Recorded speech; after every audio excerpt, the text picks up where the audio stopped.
that is going to close out our randoms of the FGC, and we're going to be jumping in, of course, into our focus attack today. And it's I don't want to say it's gonna be a short focus attack, but it's gonna be a little bit limited in terms of what we're getting. So because there's some news that came up and we haven't had a chance to sit down with it. But have you been keeping an eye out on, of course, the Project L situation? You know, any kind of updates, any kind of water that we can give us in this desert of announcements or lack of there to what possibly will be the next, I don't know, evolution, right? I keep trying to not say evolution, but can't help it because Cannon Brothers are attached to it, of fighting games, with Riot's own IP, you know, super strong IP of League of Legends. It's been quite a drought, but for good reasons, because they have a lot to work on. But GamerBee, shout outs to GamerBee. He's a man of the people. Man of the fucking people, for sure. Man of the people. Was invited to attend the Project L banquet held by Riot in Japan. The recording was not allowed, but they could share what they had heard there. So obviously, you know, pros do what they do, right? With these skills, they're very valuable to companies when it comes to these developments. You can only hire so many people within your team. You still need like insane pro players to help kind of break things down or talk to them and develop these products that you're going to sell to people, right?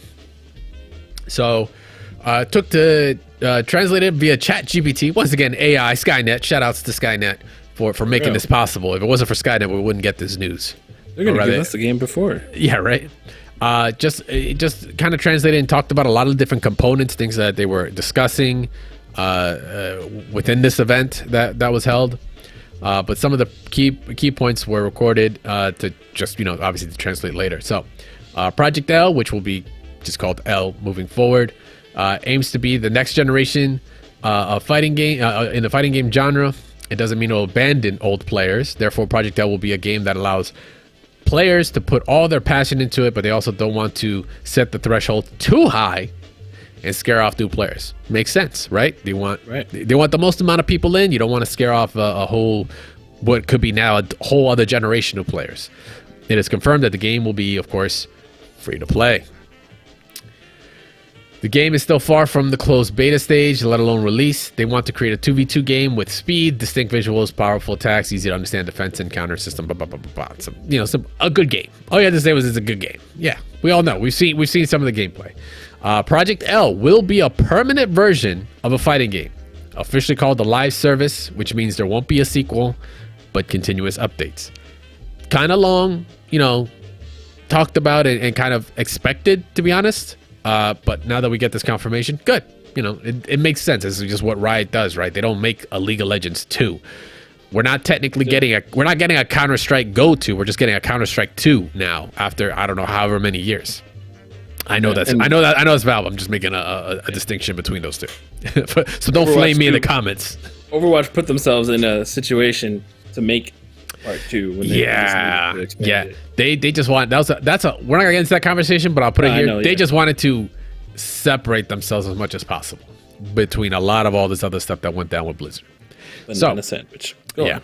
So they will integrate the world of League of Legends to the fighting game perspective, adding new elements, selecting characters suitable for fighting games. With over 140 League of Legends characters and a 2v2 system, there are infinite possibilities for character combinations. I'll put a nice big asterisk on that because I know there's no way in hell are they putting 140 characters in a tag game, because to find every single combination of 140, what's every single combination of 140 in 2v2 or whatever? Let me see, what is the actual, is like, would you just multiply by 2? It's like, no, it's not. See, at least I don't think it is 10. I don't believe so. We're doing this live. I don't give a shit. In pairs. Hold on. Factors in pairs. Okay, that's way too much math for me to do right now, but I'm pretty sure it's supposed to be 2 times 2 times 2 times 2 times 2, like 240. So it's 140, not cubed, not squared either.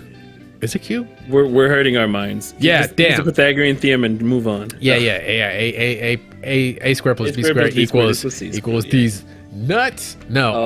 That's funny. Got him. I was a math major, but I'm not getting it now. So Project L will be a permanent version of it. So yeah, 140 characters. I don't see them doing 140 characters, especially because even in League of Legends, there's so many characters that have probably been forgotten because they're not popular, right? They're gonna go off the popular characters. It's what makes them the money when it comes to things like skins. It makes sense. They're gonna get the popular characters first, then we'll see, maybe some old guard. You can put skins on characters, sure. Yeah. So there was a move called Retreating Guard, which cancels backdash while in defense. If the opponent swings and misses, they can be countered by attacking from a farther distance. Sounds like V-Shift, really. Let me see what else. Has an unavoidable vulnerability. Normal moves can be canceled into jump chain combos or ground chain combos, which is similar to Marvel vs. Capcom. There'll be many defense systems that haven't been showcased. They have not been showcased yet. When calling for a character assist or in combo, players can switch. They're kind of like, at this point, he's like breaking down a lot of the stuff that we've seen in the trailers and we've gone over and checked out. If you want to check out kind of like the breakdown of those trailers, there's a video, like I said, on our YouTube. Kind of shows a lot of the things, like the updates, the differences between what we saw in the first initial gameplay to what we have now. Veteran players need not worry, as Project L will not be a game that is too easy. We'll see about that. There is depth for skilled players to explore. There will be 3 attack buttons: light, medium, and heavy, along with with other combination keys and directional inputs and special effects. This is the part that kind of hurt a little bit, not gonna lie. There won't be any moves that require specific input combinations, but all moves will be button direction combinations. Ow. Just a little bit. Ow. Just a little bit. Ow. Ow. That's once again going a little bit too far on the spectrum on one side. Like, I get it. You're making it accessible to everyone, but I feel like you should let the players choose that.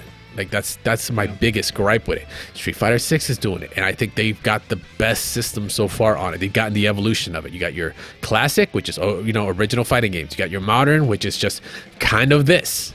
Directions and a button. Then you got dynamic, which is just like, fuck it, mash it one button and it'll just give you all these systems. Like, I think that was the direction to go, and I feel like this could be a misstep.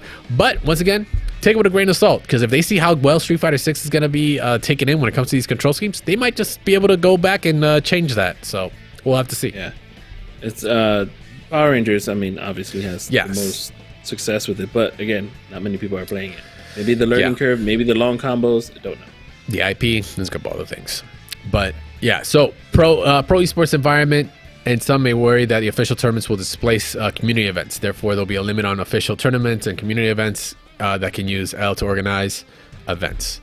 2v2 fighting games have always been difficult to succeed, and they still want to give it a try. Even if people don't like it at first, they can continue to update it until everyone is satisfied. This is interesting.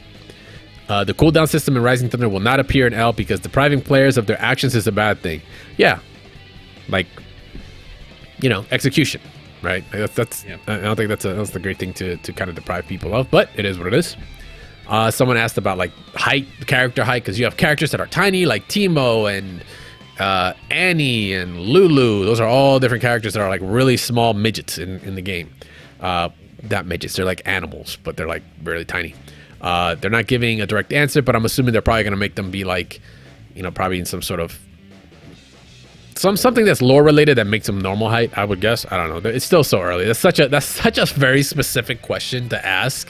I'm like, bro, like I don't even know how the system's going to work. I'm not worried about character height right now. that's the least of my problems. That's weird. Riot esports competitions are not famous. This is some of the good part right here. I mean, this all been good, but this has been a really interesting point. Riot esports competitions are not famous for high prize money, but there are professional regions around the world where players can earn a salary to live on. Therefore, L hopes to make players become stars instead of simply giving high prize money, because star players can earn more money through endorsements or sponsorships. Interesting. Especially interesting since CLG had just dropped. Well, whoa. That's very different. Hold on. Wait, first of all, 2 things. One, they said star players, not organizations. 2 very big different things. No, let me read that again.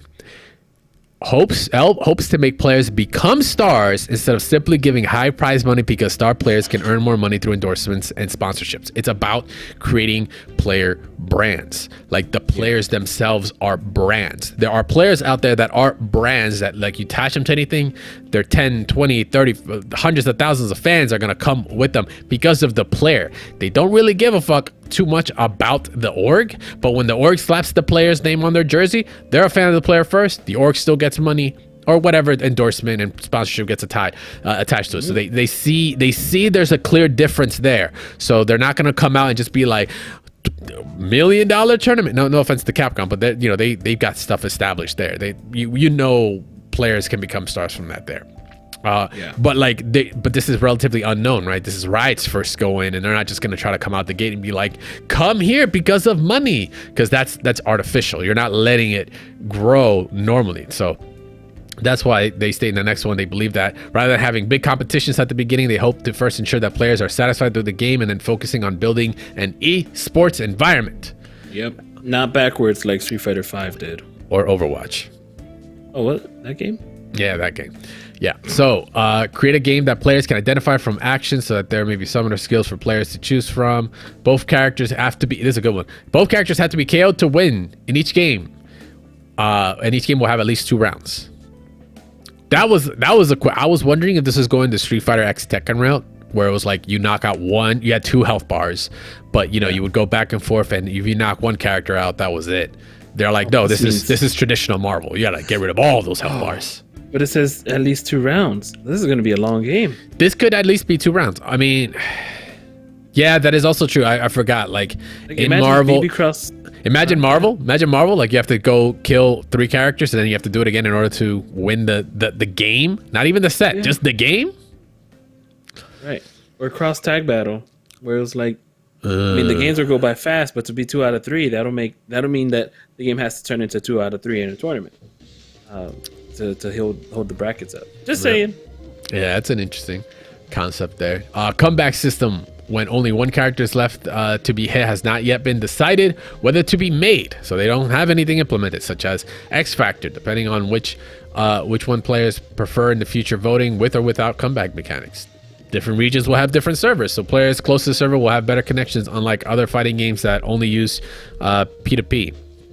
That's a whole other part of esports, like TOing, that you're gonna have to deal with. That if you haven't dealt with your Valorant or whatever, that you're dealing with server ping and shit, like the TOs are gonna have a rude wake up. And I suggest you start going and TOing those games now, because you're gonna have to bring a lot of those techniques to this if that's how they're going to go with it.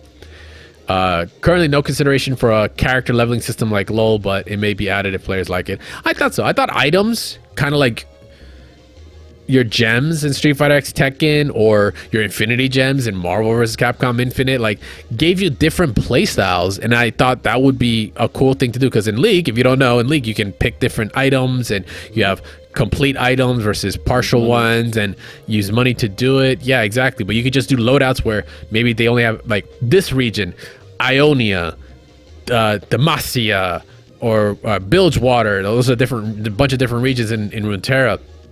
I've been on my Legends of Runeterra lately, so that's why I know this. Yeah. Could have certain items available to each. So if your character is from there, then that pool of characters get to kind of change it out. Maybe that pool of characters have that region has maybe a grappler, a standard archetype, maybe a fast character, and each region has that. But that means what they bring to the table is between their kits and what items they get. Right? You can create a lot of depth there. You can create a lot of player expression that way in their gameplay, which is really, really cool. I hope they do include something like that in the future. Let me see. Create a game where players can interact with each other in a conversational way, rather than characters being overly violent and causing weaker side to be completely unable to act. I don't know what that means, but this will also be a live service game, so players' dissatisfaction can be adjusted with patches. So, yeah. Regarding combos, L hopes that players will be rewarded for difficult combos, but they do not want combos too long, and they make the losing side feel hopeless and uninterested. Yeah, who wants to watch a one-player game? I didn't come here to play a one-player game. I came here to play a 1v1. Right, Static? Do you just hate when you get hit with an infinite in Marvel 3? You just gotta sit there and just be like, you got those? You got these? Don't mess this up. I'm gonna fuck you up as soon as you do. But at least have another character that would come in. Also true. Also true. I can just, I'm a nut player. I can just, Inferno as soon as it happens. Competition organizers do not have to worry about L. Will be able to hold the game in the same event as other fighting games. So they're like, we don't care. Let it run everywhere. It makes sense. Duh. Because it'd be stupid because they limit themselves if you don't, because you have to go to a Project L specific event versus a fighting game event where you can probably pull and maybe convert players to try your game out. Like, why the hell would you ever want to do that? Yeah, that's the problem that Pokemon are having now, where a lot of the players are just too, and that's just play Pokemon, like their actual events, where it's a lot of the players and their friends go to, and they're sort of taking over. So you want these events not to just be run by the companies, honestly. Of course. Players do not have to worry because becoming a professional L player, hold those L's, will not prohibit them from playing other fighting games. Awesome. Yeah, as it shouldn't. Like, we've seen what happened with League of Legends. I'm pretty sure y'all learned your lesson a long time ago. And fighting games is a whole other beast compared to, MOBA and stuff in terms of those communities.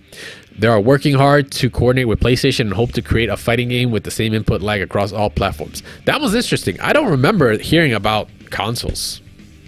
Did you?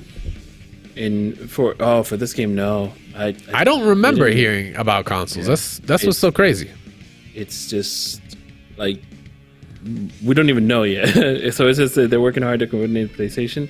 Yeah. I don't. Maybe I feel like PC would have been the way. I mean, it is. There definitely will be. But it was never brought up, so now that's why we're all questioning. Yeah, it's interesting. So, that was the footnotes of everything that GamerBee dropped. It's interesting, man. Like the direction they want to take it is kind of basically what we were looking at the video. It's kind of like the conclusion that we came from it. But yeah, it being like they're really trying to push that it's not going to just come out as an esport. Like they don't want to just make it an esport off the rip. They just want to make a fighting game that lets it grow. It's cool that they're saying it's a live service. It's going to just stay this version for however long. They're just going to keep patching, which hindsight, once again, it's also expected. The cool stuff with you having to kill, both characters is dope. They haven't talked about a comeback factor. Would you want to have a comeback factor in that sense? Like, that's the tricky part, man. It's such a balancing act.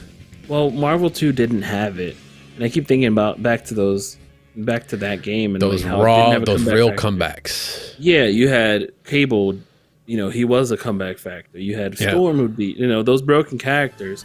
But then again, it's like, I think I wouldn't want a comeback mechanic. Right. But I mean, you have supers that already were. Like, you look at Street Fighter 4, those ultras were a comeback mechanic in and of themselves. But was there really a comeback mechanic or not? Or did you outplay the other player? There weren't many defensive options in that game either.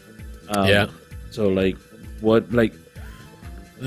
it's really tough, and especially if there's characters that have armor or big characters whoever the hammer dude that's like Vasaraga. I'm sorry. Darius. Yeah, thank you. Appreciate that. I don't know. Maybe I was just thinking about that earlier. Do I want to see a game without? Maybe this is the time to not do it, not put a comeback mechanic, because then you'd have to rebalance the game all over. Yeah. It's a whole other can of worms to open up. But I mean, it's a 2v2. Yeah, it's like if you don't do it, then you can put it into the next iteration, like the next build. Like, hey, we want to throw this out there, and then X Factor later, or comeback mechanic later. Yeah, I like that. I like the idea, because then you can really get the community involved and be like, we did like it before. Is it better? Did that solve that issue? Or we think it's going to solve this issue. And then if they don't like it, then fuck it, take it away. You don't have to worry about reselling another. As long as those skins sell, we don't give a fuck, is what they're trying to say. Right. I think the other biggest problem with the comeback mechanic is you're going to run into Battle of the Grid. You just have dinosaurs coming out of nowhere and just squishing the whole scene. It's like, what happened to my health? Yep. I got tapped and he got a sword. All right, GG's next round. Let's go. Virgil, go. Yeah, right. But yeah, so this is a really enlightening. I like the I like the direction, but a lot of it is still unknown. It is very, very early on. But it's cool to see that there are some moves, a little bit of tidbit of information being put out there, of course. But yeah, what do you guys think? Do you think this was like this is gonna hold us over for another couple months? You hoping to hear something else? But I like the direction, like I said, but they seem to be in a lot of crossroads. But as long as they keep, you know, these are, like I said, these are vets in the scene that are definitely in there doing their thing. They're definitely going to be going around. They're asking. They're getting involved. Obviously, players like GamerBee and such, and being invited out to get their inputs. Which, funny enough, actually, is I'm trying to think. GamerBee played like a lot of tag games. GamerBee, I've only seen in Street Fighter 5 and Interesting. Anything else, but I mean. That doesn't disqualify him or anything. I don't want to say like, what? Doesn't disqualify him. I don't want to make it sound that way, but I'm just like, has he played any tag teams? Because I just forget. But regardless, it is some great information to see out there. But what do you guys think about it? You think the killing both characters needs to be the way to go? Do you want items in? I would love to see items in personally myself. But yeah, go check out the video where we did the breakdown on the latest build on it. It's over on our YouTube at Double Tap FGC. Project Dell still definitely in the works out there. Project Underground. Hopefully we'll hear some more information